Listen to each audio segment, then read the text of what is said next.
Rec. Ouais. C'est rec qui veut dire record. C'est ça, exactement. Moi, je t'avais dit que c'était quoi déjà la traduction Non, Record and... je t'avais arrêté au milieu parce que c'était gênant. Et bonjour à tous, ici c'est Sullivan pour le magasin Excalibur et je vais vous présenter une petite sélection pour moi, pour les jeux d'été qui marchent très bien, des petits jeux à sortir, voilà.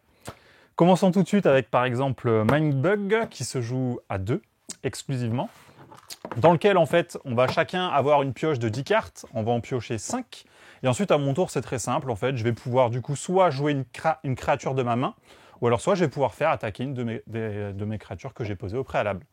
Mon adversaire a plusieurs choix, il peut soit se défendre avec une de ses créatures, soit prendre un point de vie dans son pool de points de vie. En fait, on commence la partie avec 3 points de vie chacun. Une fois qu'il y en a un qui atteint 0 points de vie, j'ai gagné. Qui se joue très très bien avec pas mal de créatures uniques qui ont chacun des caractéristiques, donc des forces, mais aussi par exemple des aspects furtifs, coriaces, venimeux, etc. Voilà, chaque créature a des caractéristiques très intéressantes.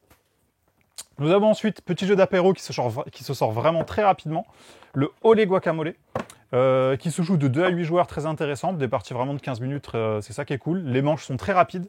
Petit exemple, par exemple, c'est moi qui commence une nouvelle manche, parce que j'ai perdu à la précédente. Je vais piocher une carte, ça va être la lettre D. Alors il va falloir que je dise un mot, n'importe lequel, vu que c'est moi qui commence, il faut juste qu'il n'y ait pas la lettre D. Par exemple, banane, voilà. Le deuxième, dans le sens du demande, va piocher une autre carte. La lettre K, il faut qu'il dise un mot dans lequel il n'y a pas de K ni de D et qui a un rapport du coup avec le mot banane, par exemple pomme, etc., etc. Il y a des petites cartes spécifiques aussi, par exemple une qui permet de changer de sens, une qui permet de me sauter mon tour, ça c'est cool, et une par contre qui est un peu moins cool, où il va falloir que je donne 2 mots d'affilée, sachant qu'à chaque fois on n'a que 10 secondes pour donner les mots, donc au fur et à mesure qu'on avance, ça se complique vachement. Ensuite, je vais vous parler de Orchard, qui est très cool avec mon collègue, du coup on apprécie beaucoup ce jeu. Un petit jeu solo, qui, voilà, la petite boîte vraiment qui est très bien faite, le matériel est vraiment tip-top à l'intérieur. Le principe, en fait, ça va être de faire le plus beau verger possible. En fait, on va avoir 8 cartes, en fait. Bon, il y a 16 cartes dans la boîte, on les mélange, on en prend 8, on met les 8 de l'autre côté, ça peut faire une autre partie pour la prochaine fois ou tout de suite après. Et voilà, donc j'ai 8 cartes, j'en mets une au milieu, aléatoire, j'en ai 2 en main, et les autres, c'est ma pioche que je mets de côté. À mon tour, qu'est-ce qu'il va falloir que je fasse? Il va falloir à chaque fois que je essaye de superposer des arbres qui se ressemblent. Parce que chaque carte est composée en fait de 4 arbres qui ont à chaque fois une des 3 couleurs disponibles. Donc la poire, la pomme et la prune sûrement. Donc en fait, il va falloir que je réussisse à superposer des arbres de la même couleur. Parce qu'une fois que c'est fait, j'ai des dés de couleurs qui correspondent aux fruits. La première fois que je superpose un arbre, je mets le dé sur la valeur 1, donc je marque en fait un point de victoire. La deuxième fois que je réussis à superposer, en fait, je transforme le 1 en 6, puis en 10, et là c'est le maximum de points. Enfin voilà, donc en fait le but ça va vraiment essayer de superposer, d'optimiser mes tours pour superposer, voilà. Si à un moment donné je peux pas superposer, j'ai le droit une fois à un joker, c'est le petit écureuil en fait. Du coup, j'ai le droit du coup à un joker de superposer un arbre qui ne correspond pas à un moment donné. Par contre, ça me fait perdre des points négatifs à la fin de la partie. Voilà. Nous avons ensuite par exemple le Sea Salt and Paper, vraiment très sympa aussi, qui va se jouer en plusieurs manches, pareil, très rapide de 5 minutes. Le premier joueur qui atteint, je crois, par exemple, à 3 joueurs, c'est 21 points, remporte la partie.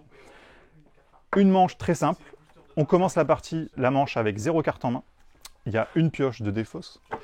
Soit je prends 2 premières cartes de la pioche, j'en choisis une, je défausse l'autre. Soit je prends la première carte face visible d'une des 2 défausses, très simplement. Il y a 2 types de cartes dans le jeu. Les cartes de type collection. En bas à droite, ça m'indique le nombre de cartes qu'il y a dans tout le jeu. Donc là, par exemple, il me met x2.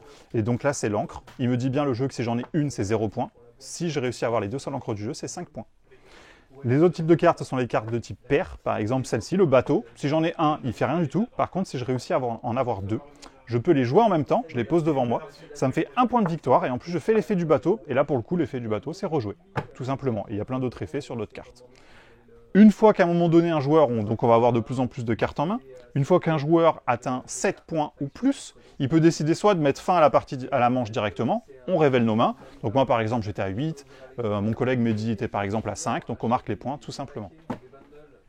Soit je peux dire une dernière chance, et la dernière chance c'est très simple, c'est qu'en fait si à un moment donné j'estime avoir une très bonne main, je dis aux autres, dernière chance, ils ont droit à un dernier tour de jeu, mais pas moi. Et en fait, du coup, dans ces cas-là, après, on révèle nos mains. Si j'ai toujours plus de points qu'eux, je marque encore plus de points. À l'inverse, j'en marque moins. Voilà, jeu très cool. Jeu qui se joue de 2 à 3, Crypt de Sedlec, dans la gamme des micro-games. Vraiment très sympa. Le principe, très simple. On va essayer chacun de faire la plus belle crypte possible. En fait, on va enterrer nos morts. Chaque carte, en fait, est divisée en 2 parties, une supérieure, une inférieure. Et en fait, on va essayer de construire une pyramide. Donc, en fonction du nombre de joueurs, par exemple, à 2, c'est une pyramide de 5, 4, 3 et 2 joueurs. Donc, on va essayer de récupérer nos cartes comme ceci. Et en fait, voilà. Et en fait, chaque personnage représenté par nos cartes va marquer des points en fonction de comment il est placé dans la crypte. Par exemple, celui-ci, je crois que c'est le clair. Il va marquer 2 points à chaque niveau où il est. Sachant que s'il y a par exemple 2 clairs au même niveau, ils vont marquer que 2 points. Ils ne vont pas marquer 4 points. Donc mon but de ce personnage-là, c'est d'essayer de le mettre à chaque niveau de ma crypte. L'inverse du roi, par exemple, lui, le roi, il marque 1 point par roi ou paysan qui a en dessous de lui. Donc lui, le but du roi, c'est de trôner un petit peu sur les autres cartes. Voilà, il y a plein d'autres personnages, voilà, vraiment très sympa. Et le dernier de ma sélection, on va passer sur le mini-rogue. Mini-rogue aussi, vraiment très sympa. Qui se joue tout seul ou à 2. Voilà, à 2, c'est vraiment très cool aussi, mais ça rajoute quand même pas mal la durée de partie, ok. On peut aller jusqu'à 1 heure, 1 heure et demie la partie. Principe, c'est quoi? C'est très cool. C'est un petit peu à la façon RPG, c'est-à-dire qu'en fait, on va avoir un personnage qu'on va faire évoluer. Donc, on va commencer avec des points d'expérience qui sont à 0. On va avoir de l'armure, de la nourriture, on va avoir bien sûr nos points de vie, des potions, de l'or, ok. Le but, c'est quoi? C'est qu'en fait, on va devoir évoluer dans un donjon. Il y a un donjon qui est disposé en 4 étages. Okay. À la fin de chaque étage, il y a un mini-boss. Et à la fin du dernier étage, c'est le boss final. Si je réussis à battre le boss final, je gagne la partie, tout simplement.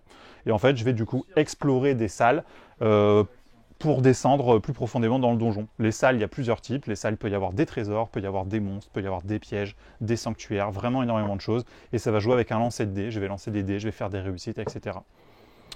Et voilà, vraiment petit jeu, très sympa. Eh bien écoutez, c'est tout pour moi, pour ma sélection pour l'été. Je pense qu'avec ça, vous avez largement de quoi faire. Et je vous souhaite une bonne journée et un bon été. Merci à tout le monde, au revoir.